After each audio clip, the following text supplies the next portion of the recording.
مثلا خانه زن، اگر از زن مثلا خانه داشته باشه یا زمین داشته باشه، شوهر میگه دیگه مالک از این هستم دیگه، خلاص دم خانه یک بغل خود انداخته. در ترکیه ما رفتیم، یک آدم خوب مسلمان دیندار بود، در خانهش رفتیم، ما را میهمان کرد، بسیار آدم بی تکلف بود، بسیار آدم خوب بود. رفتیم در یک منطقه خانه شخصی ازی بودیم، خانهش که ما رفتیم برای ما پیش که در خانه بره گفت ببینید استادا، من شما را در خانه میهمان میکنم و شما را که من در خانه میهمان کنم نزدیک چاشتام است، شما خودتان چون میهمان هستین نان دارین، در هتل از نان مکر لوکستر دارین، حالا من چی کلانکاری کنم؟ من میبرم براتون یک چای میتونم، بازم نان قانونی تانه برین بخورین، من کلانکاری نمیکنم. و راستی برد ما را یک چای داد، در خانهش کشیدیم. یعنی تو آدم دیندار بود. یعنی بعض انسان هست که تو دیانتش تو معلوم میشه کتش که بیشین از هر لحظه اعمال ازی و از افعال ازی و از حرکاتش یک درس میگیریم. وقتی که در خانهش رفتیم گفتیم خب این خانه از خودت است؟ گفت نه این خانه از خانمم است، من برای خانمم کرا میدم.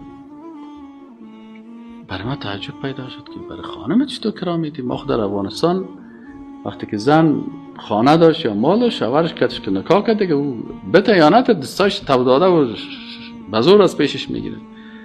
بعضی خانم هاست که مثلا خانمش معلم است، شوهرش از دستش هم تاو میتونی پیسر از پیشش میگیره، یک قرانم برش نیمانه دیگه. گفت نه، گفت الله در قرآن میگه که للرجال نصیب مما اکتسبوا وللنساء نصیب مما اکتسبن، برای مردها نصیب است آنچی که اونا کسب کردن.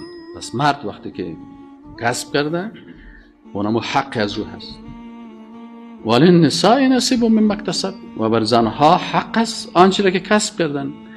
اینمی خانم ما برش اینمی خانه حق رسیده، اینمی در میراثش برش رسیده بود. من اینمی خانه را گرفتم چند سال پیش تیار کردیم، 10 سال پیش یا 7 سال پیش یا 8 سال پیش رنگ مالی کردیم، جور کردیم. و اگر این هر کس کرا میداد، این مثلا برش $200 را کرا میگیره.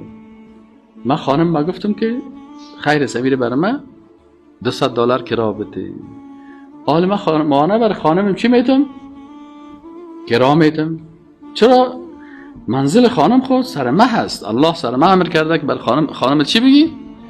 خانم مسکن بگی و نفقیش و لباسش سر مه هست. پس من برای خانمم کرا میتونم مانه. خانمم از اینمی کرای خانه خود غنی هست، خودش قربانی میکنه، خودش عمره میره، خودش حج میره، پیسه خود جمع میکنه، خودش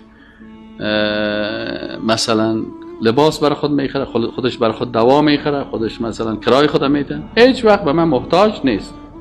چرا الله برای من گفته که اینمی مالک مال خود است. پس خانم ما هیچ مشکل نداره، ما برازی کرا میده. این در افغانستان هم بسیار شیخایی که دیندار است میگه قبول میکنه که خانه داشته باشه، از خانمش باز بخیز، اول خوره بیادرش نمیتیش، باز اگه بیادرش داد باز شوهرش اجدار واری از پیشش میخوره. این حالا حکم الله، اگه تو مسلمان هستی خب حکم الله را باید این قسمت تطبیق بکنی.